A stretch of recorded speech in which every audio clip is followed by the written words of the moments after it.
The classroom had never been this silent. The hum of the laboratory lights, the faint whirring of a ceiling fan, and the soft ticking of the clock were the only sounds filling the room. That silence shattered the moment Ryan, the school's most feared bully, slammed his hand against the metal table, sending glass beakers crashing to the floor. "Don't you ever disrespect me again," he snarled, his voice echoing across the lab. His eyes, burning with arrogance, locked onto the teacher standing calmly in front of him, Mrs. Carter. To the students, she was a quiet, reserved chemistry teacher in her late 30s. She wore simple clothes, spoke in a measured tone, and rarely raised her voice. Many thought she was just another teacher, another face in the system. But that day, Ryan would discover something about her that none of them could have imagined. When Ryan's rage peaked, he did the unthinkable. He lunged forward and wrapped his hand around Mrs. Carter's throat. The entire class gasped, some students screamed, and others froze in disbelief. It wasn't just disrespect anymore, it was violence. But Mrs. Carter didn't flinch. Her eyes, sharp and unyielding, locked onto Ryan's face. For the first time in his life, Ryan felt something he had never felt before: fear.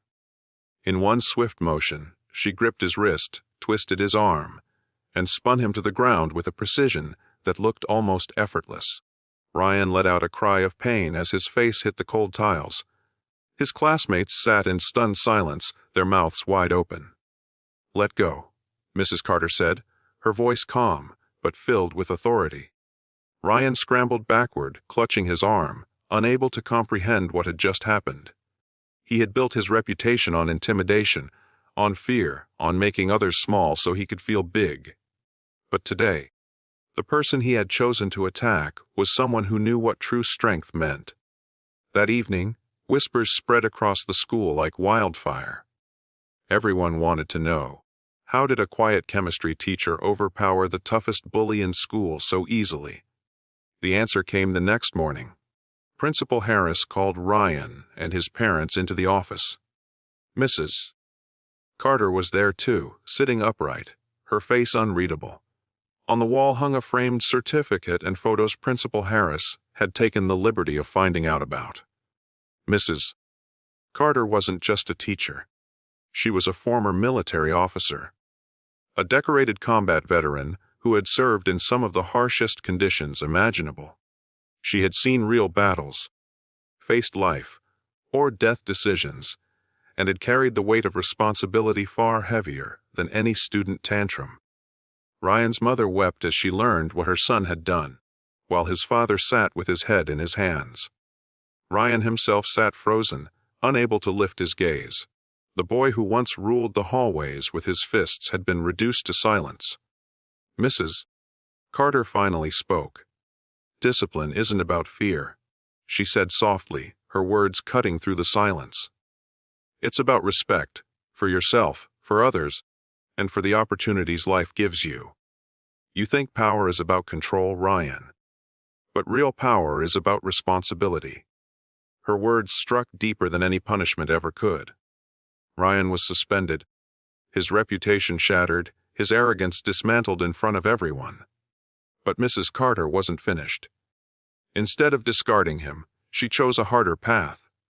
She offered him a choice: attend her after-school program where she taught leadership, resilience, and discipline, or face the consequences of continuing down a destructive path.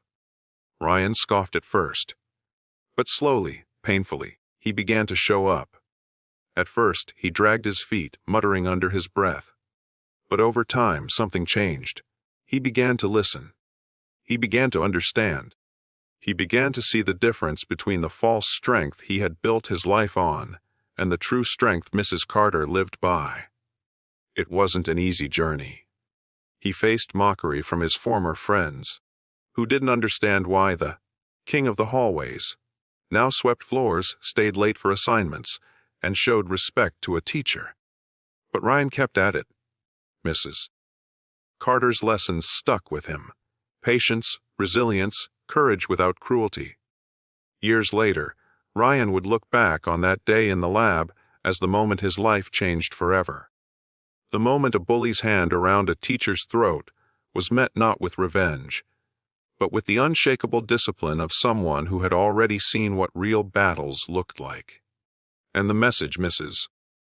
Carter left behind echoed, not only in Ryan's life, but in the lives of every student who had witnessed it.